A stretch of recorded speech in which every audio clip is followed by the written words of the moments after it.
Karena ada penyakit, mudah-mudahan saya salah. Apa itu penyakitnya? Gawoan dan kagetan. Orang gumun kan kaget kan posisinya lemah. Sehingga mudah diwarnai, mudah dimasuki orang, dipengaruhi orang. Ini masih menjadi penyakit kita. Maka tugas Nahdlatul Ulama, saya akan turun ke bawah nanti untuk menyadarkan mereka biar tidak menjadi umat yang gawoan dan kagetan.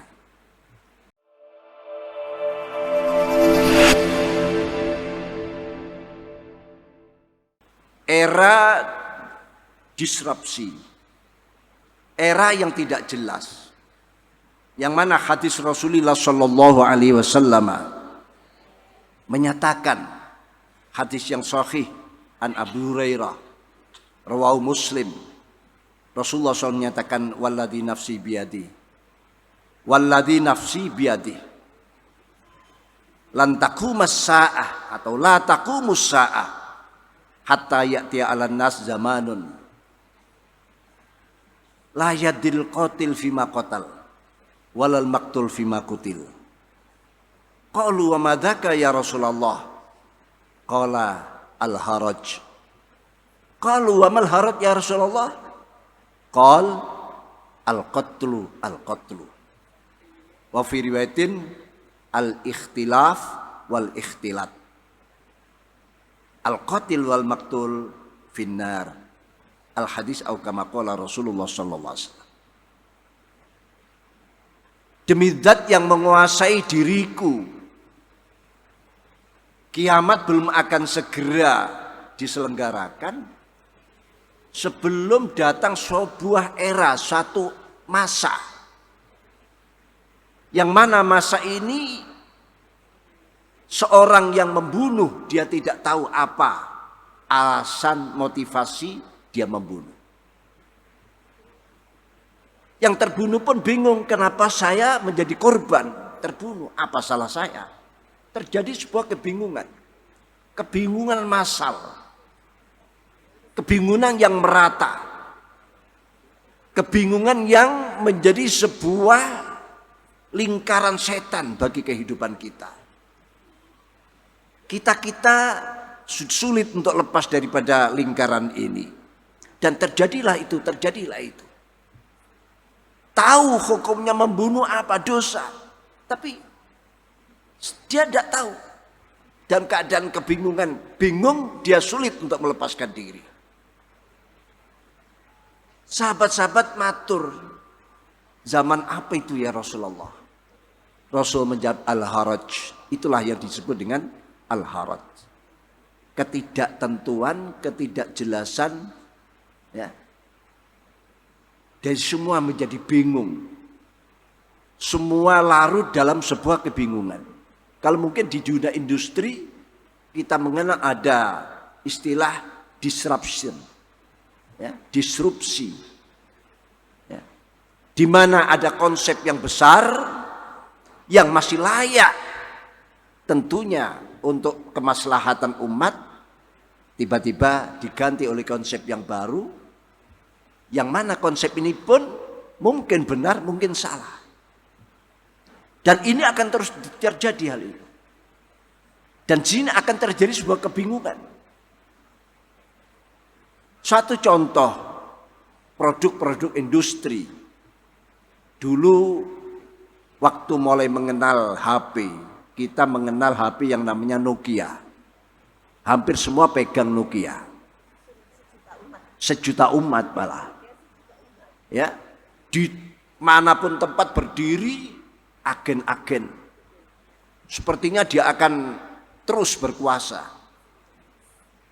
Dan Nokia ini mampu menggantikan posisi televisi, kamera, tape recorder, telegram, bahkan biskup-biskup, semua bisa tergantikan. Bahkan kita mau cari apa di situ, kita temukan, ya, di benda yang kecil itu. Yang benda ini ibarat pisau bermata dua. Kalau ingin melihat nyonya-nyonya ongkep, ada di situ. Nyonya-nyonya yang pamer-pamer kelek ada di situ. Bahkan disebut mandi kucing pun ada di situ. Dan sebaliknya, kita ingin menggali ilmu, ya, dan ada di situ. Pengetahuan bahkan kitab kuning pun akan kita temukan di situ. Tapi ternyata dalam waktu yang singkat tiba-tiba tergusur oleh produk yang lain. Dan sekarang hilang. Seperti ditelan bumi. Kemana semuanya itu? Dan ini akan terus terjadi. Kalau kita menghadapi era yang semacam ini, kita tidak persiapkan mentalitas kita, spiritual kita. Dan itu tugas daripada kita. Tugas dasar kita sebetulnya. Sebagaimana Al-Quran telah menyatakan, huwa ansha'akum minal ard wasta'marakum fiha. Allah lah yang menciptakan kalian dari bumi, dari tanah yang bercampur itu, bahkan yang berbau itu, wasta'marakum fiha. Dan Allah memerintahkan kalian untuk memakmurkan bumi. Memakmurkan ini amanat kita. Ayat ini tentu tidak bertentangan dengan ayat di surat Ad-Dariyat yang menyatakan wa ma khalaqtul jinna wal insa illa liya'budun. Aku tidak menciptakan bangsa jin dan bangsa manusia kecuali berakibat ibadah. Di sini akibat yang dimukodimai oleh sebuah pemakmuran bumi ini. Pemakmuran bumi ini tentu akan melahirkan sebuah kesejahteraan. Bumi ini bisa makmur, bisa ramai, itu ada di tangan kita, di tangan panjenengan semua. Sudah saya katakan, perempuan punya keunggulan. Ya. Quran sendiri sudah mengabadikan ada surat-surat An-Nisa, ada surat Al-Mujadilah. Tidak ada surat Ar-Rijal. Ini sebuah keunggulan. Sehingga amanat itu, walaupun mungkin kita ketemukan hadis atau ayat Al-Quran yang dohirnya menyebut laki-laki. Itu kan kita tahu bahwa takbir-takbir semacam itu disebut takbir taglib. Yang disebut laki-laki tapi di dalamnya perempuan-perempuan masuk di dalam. Nah, ini kesempatan. Bagaimana kita menyongsong dengan bonus demografi? Dalam waktu beberapa tahun kita persiapkan konsep. Sekaligus Nahdlatul Ulama menghadapi peralihan memasuki abad kedua. Tentu membutuhkan sebuah perubahan-perubahan. Kalau di dunia industri kemarin kita kenal dengan 4.0, kita pun mempersiapkan 4.0 itu. Tapi di industri sudah malah melaju 5.0. Kita masih baru. Antara lain Grand Idea, ya. Lalu yang kedua adalah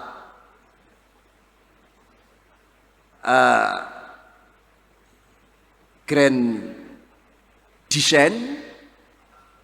Yang ketiga Grand Strategi, yang keempat Grand Control. Ini bukan milik atau tugas yang harus ditangani oleh Nahdlatul Ulama sebagai induk organisasi, tapi semua dengan banom-banom dan onderbu-onderbunya daripada Nahdlatul Ulama. Ini kesempatan karena apa? Satu abad itu sebagaimana hadis Rasulullah SAW, innallaha yab'atsu ala hadil ummah, ya, ala ra'si kulli mi'atin sanah mayujaddidu laha amradiniya. Allah akan mengirim setiap awal satu abad mi'asanah, seorang, 2 orang, 3 orang, 10 orang, 30 orang, berapapun, yang tugasnya adalah yujaddidu laha amradiniya, memperbarui, menyegarkan. Nah, ini terutama kita bagaimana Grand Idea ini betul-betul kita kuatkan. Siapa kita sebelumnya? Siapa Nahdlatul Ulama? Siapa Ahlus Sunnah wal Jamaah? Lalu yang kedua, grand design, mendesain ulang, walaupun tidak seluruhnya. Tentu yang sudah mulai keropos-keropos itu. Karena kita akan memasuki abad kedua. Perlu desain. Dan itu harus kerjasama secara keseluruhan. Tidak cukup dilakukan oleh Nahdlatul Ulama, tapi dengan semua banom-banom, terutama fatayat-fatayat. Yang disitulah kekuatan berpikir, kekuatan tenaga, ya, dan itu memang yang dibutuhkan di dalam menghadapi pemakmuran bumi ini. Karena memakmurkan bumi ini butuh orang kuat. Kuat fisiknya, kuat otaknya, kuat konsepnya, kuat jumlahnya. Kalaulah Nahdiyat ini dalam kalimatin wahidah, satu langkah, semua bisa diambil oleh Nahdiyat ini. Kenapa sampai sekarang belum bisa kita nyatakan? Karena ada penyakit, mudah-mudahan saya salah. Apa itu penyakitnya? Gawoan dan kagetan. Suka heran dan suka gumun dan kaget. Orang gumun dan kaget kan posisinya lemah. Sehingga mudah diwarnai, mudah dimasuki orang, dipengaruhi orang. Ini masih menjadi penyakit kita. Maka tugas Nahdlatul Ulama, saya akan turun ke bawah nanti, sampai pada tingkat bawah, untuk menyadarkan mereka biar tidak menjadi umat yang gawoan dan kagetan. Besarnya sudah jaminan, tapi gawok dan kagetannya inilah orang lain tahu, memanfaatkan, memasuki kita. Kita ini bisa saya kata setiap masa selalu menjadi perhatian orang lain. Perhatiannya itu karena yaitu tadi kebesaran kita, ada yang hormat dengan kebesaran kita, ada yang ya timbul rasa simpati dan lain sebagainya, dan memperhatikan karena kepentingan 5 tahun sekali. Lah ini, apalagi ini sudah dekat dengan 2024, akan banyak sorot mata yang memandang kita, terutama fatayat ini.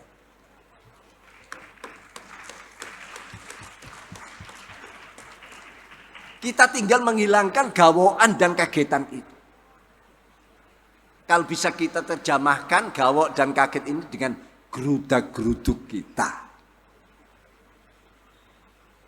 Ke barat, geruduk ke barat. Ke timur, geruduk ke timur. Ini bukti. Ya. Gerudak-geruduk. Ini yang harus kita. Loh, memang kerumunan itu salah satu khosois kita. Di masa pandemi kemarin, kita banyak dirugikan dengan pandemi ini. Karena orang tidak boleh berkerumun. Padahal kerumunan itulah keistimewaan kita. Tapi kerumunan ini kerumunan yang cerdas. Bukan kerumunan yang gerudak-geruduk. Saya ingat ada hadis Rasulullah SAW mengingatkan kita tentang masalah gerudak-geruduk ini. Rasulullah menyatakan, la takunu imma'ah. Jangan kalian menjadi kelompok-kelompok imma'ah. Sahabat agak terkejut. Kok ada bahasa imma'ah di bahasa Arab? Bertanya, wama imma'ah ya Rasul? Apa imma'ah itu ya Rasulullah? Padahal kalau aslinya imma'ah itu rangkaian daripada dua kalimat in dan ma'ahu. In ditarkib dengan ma'um menjadi imma'ah, menjadi tarkib mazji. Tapi ternyata Rasulullah menjawab, alladzina yaquluna in ahsanan nas ahsanna wa in asa'an nas asa'na.